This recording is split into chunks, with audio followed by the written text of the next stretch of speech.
And we are just 3 weeks away from Election Day. The Chula Vista mayor race is expected to be one of the most competitive in the country. ABC 10 News anchor Lindsay Pena joins us live with some of the results from our new poll. Lindsay. Yeah, that's right, Adam. We do have a brand new Survey USA poll that asked Chula Vistans what were some of the top issues in their minds going into this mayoral race. We're going to get to those in just a few minutes. But first, as I promised, we are going to be talking to the candidates today, this afternoon. And I want to go ahead and bring in our first candidate, Ammar Campa-Najjar. He's been kind enough to join us today.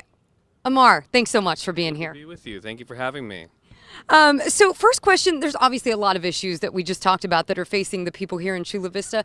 If you are elected, what is the first one that you plan to focus your attention on? Yeah, the response has been incredible at the doors, talking to voters. The top three priorities are public safety, reducing crime in our city, hiring 40 more police officers. We haven't been able to do that under McCann's leadership, but I think we can do it under mine. Growing more revenue into our city, attracting more tourism and business so we could have more revenue to do that. And then secondly is reducing the cost of housing. People are really hurting with the cost of housing. And last but not least, homelessness. We just shut down a park here in West Chula Vista because of the lack of action from my opponent, and it was run over by homeless folks. So working with the county, with the state to bring a homeless shelter to the South Bay, which we don't have one, dealing with mental health issues, and making sure that our law enforcement, our police can enforce the laws in the books. So if homeless people commit a crime, they're held accountable. You talked a little bit about this, but public safety, if you want to delve into that just a little bit more, what would you do to make sure that Chula Vistans do feel safer? Great question. So I live in Eastlake. I grew up there, went to Eastlake High School, Southwestern College. Right there where I live, there's no substation for police. So the response times are higher in East Chula Vista. There's only 4 police vehicles that patrol all of east of the 805. 60% of residents live in East Chula Vista. We're 300,000 people, and only 4 cars are patrolling all of East of Chula Vista. So hiring more police officers, getting us a command center out in East Chula Vista will increase public safety, reduce crime, and making sure that we get more workforce housing so police could live where they serve and have more vested interest than they already do now in our community. And you talked about Harborside Park.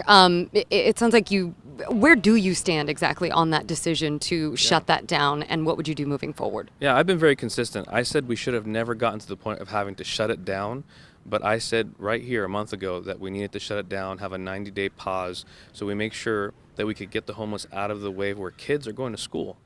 But what are we going to do when we open it up? Go back to the same conditions? We can't do that. We have to get a shelter somewhere, maybe in the unincorporated part of South County, not in Chula Vista necessarily. Make sure that we get the mental health resources we need, and make sure that the police have what they need to be empowered to enforce the law when it comes to breaking the law with criminal activity and drug abuse. Affordable housing, very top of mind for a lot of people. What are some of the concrete things that can even be done to increase it right now? And not just affordable housing, but middle income housing. We always talk about that missing middle. If you're low income, you get subsidies. If you're high income, you could afford the market value. But if you're the missing middle, like so many working class families like mine, you can't afford the market value of a home. So the solution is more inventory, building more housing, reducing the permitting process, making it easier to build in Chula Vista. And then the governor just passed $600 million for first-time home buyers. None of that's come to Chula Vista yet, but as mayor, I'll work with the governor who's endorsed me to bring those resources. It's not about him being a Democrat and me being a Democrat. It certainly helps to be on the same page to bring those resources. That's our money after all. We pay state taxes, but we don't get what we put into the system. As mayor, I'll change that. Ammar Campa-Najjar, thank you so much for your time this afternoon. Go vote. All right, we are going to be talking to Ammar's challenger, John McCann, shortly, so stay with us. For now, we are live in Chula Vista. Lindsay Pena, ABC 10 News.